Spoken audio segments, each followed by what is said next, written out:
করে দিতে পারে।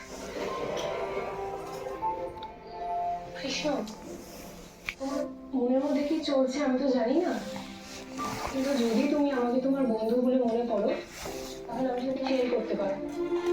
আর সম্পর্কে তোমার থেকে বড় হওয়ায় একটু তো জ্ঞান দিতেই পারি। দেখো, সত্যিটাকে সাময়িকভাবে ইগনোর করলেও অ্যাভয়েড করলেও চিরকালের মতো কিন্তু সেটা করা যায় না।